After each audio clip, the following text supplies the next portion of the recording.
नेताजी सुभाष चंद्र बोस ने भारतीयों से आजाद हिंद फौज में शामिल होने का आह्वान किया।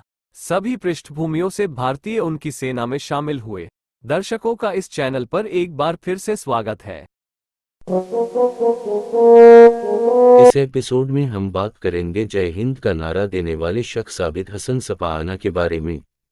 आज हर भारतीय को जय हिंद का नारा लगाने पर गर्व होता है, लेकिन वे इस बात से अनजान हैं कि इस नारे की शुरुआत किसने की।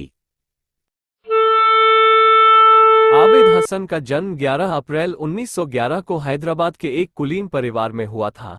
वह अपनी इंजीनियरिंग की पढ़ाई पूरी करने के लिए जर्मनी गए। ये द्वितीय विश्व युद्ध के समय की बात है। उनकी मुलाकात नेताजी से तब हुई जब बोस जर्मनी में भारतीय युद्धबंदियों की एक बैठक को संबोधित कर रहे थे। आबिद हसन नेताजी की बातों से इतने प्रभावित हुए कि उन्होंने अपनी पढ़ाई छोड़ दी और नेताजी के साथ जुड़ गए। 1941 में वे नेताजी के सचिव और दुभाषिया बने। 1943 में नेताजी जर्मनी से जापान की यात्रा के लिए जर्मन यू बोट 180 में सवार हुए। यात्रा तय करने में लगभग 3 महीने लग गए। आबिद हसन पनडुब्बी में नेताजी के साथ जाने वाले एकमात्र भारतीय थे। आईएनएस के एक अधिकारी के रूप में आबिद हसन नेताजी के निजी सलाहकार थे। उन्होंने अंग्रेजों के खिलाफ बर्मा मोर्चे पर कई लड़ाइयों का नेतृत्व भी किया।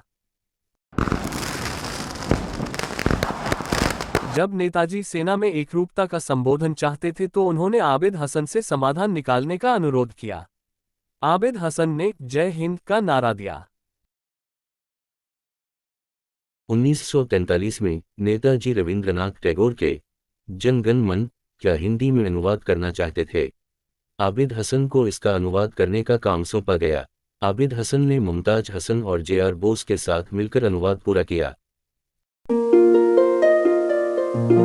इस राष्ट्रगान के लिए राम सिंह ठाकुर ने संगीत तैयार किया था।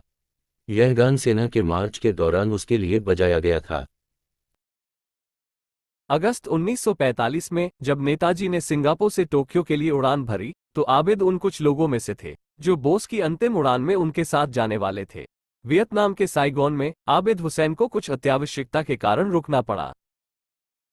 नेताजी ने दुर्भाग्यशाली जापानी मित्सुबिशी की 21 बमवर्षक विमान में अकेले उड़ान भरी।